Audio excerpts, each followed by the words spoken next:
അങ്ങനെ നമ്മുടെ നോമ്പുകാലം 34ാമത്തെ ദിവസമായി. ഇത് നമ്മൾ ഉണ്ടാക്കുന്നത് പാലക് ചീര വെച്ചിട്ടുള്ള ഒരു പച്ചടിയാണ്. പച്ചടി തയ്യാറാക്കാനായി ഒരു ചെറിയ കെട്ട് പാലക് ചീര നന്നായി കഴുകി വൃത്തിയാക്കിയതിന് ശേഷം നമ്മൾ ചെറുതാക്കി അരിഞ്ഞു വെച്ചിട്ടുണ്ട്. ഇതിലേക്ക് കുറച്ച് ഉപ്പും കൂടി ചേർത്ത് കൊടുത്തതിന് ശേഷം നമുക്ക് മൂടി വെച്ച് വേവിക്കാം. ഇനി ഇതിൽ നമ്മൾ വെള്ളമൊന്നും ചേർക്കണില്ല കേട്ടോ. കാരണം എന്താണെന്ന് വെച്ച് കഴിഞ്ഞാൽ നമ്മൾ നേരത്തെ കഴുകി വൃത്തിയാക്കിയ ചീരയായിരുന്നു. അപ്പോൾ ആ കഴുകിയപ്പോൾ തന്നെ അതിൽ കുറച്ച് വെള്ളമൊക്കെ ഉണ്ടായിരിക്കും. ഇത് നമുക്ക് മൂടി വെച്ച് വേവിക്കാം. ഇതിലേക്ക് ആവശ്യമുള്ളത് ഒരു നല്ല പഴുത്ത തക്കാളി ചെറുതാക്കി അരിഞ്ഞു വെച്ചിട്ടുണ്ട്. പിന്നെ വേണ്ടത് ഒരു 1.5 കപ്പോളം തേങ്ങ ചിരകിയതും നല്ല എരിവുള്ള പച്ചമുളക്. നമ്മൾ വേറെ മുളക് പൊടിയൊന്നും ഇതിൽ ചേർക്കുന്നില്ല. അപ്പോൾ ഈ പച്ചമുളകിൻ്റെ എരിവ് മാത്രമേ ഈ കറിയിൽ ഉണ്ടാവുള്ളൂ. അപ്പോൾ പച്ചമുളകും ഒരു ചെറിയ കഷ്ണം ഇഞ്ചിയും കൂടി ചേർത്ത് നമുക്ക് അരപ്പ് തയ്യാറാക്കണം.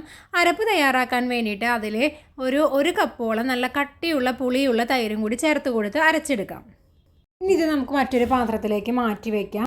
നേരത്തെ വേവാൻ വെച്ച പാലക് ചീര നന്നായി വെന്തു വന്നിട്ടുണ്ട്. ഇനി ഇത് മിക്സിയുടെ ജാറിൽ വെള്ളം ചേർക്കാതെ നമുക്ക് അരച്ചെടുക്കാം.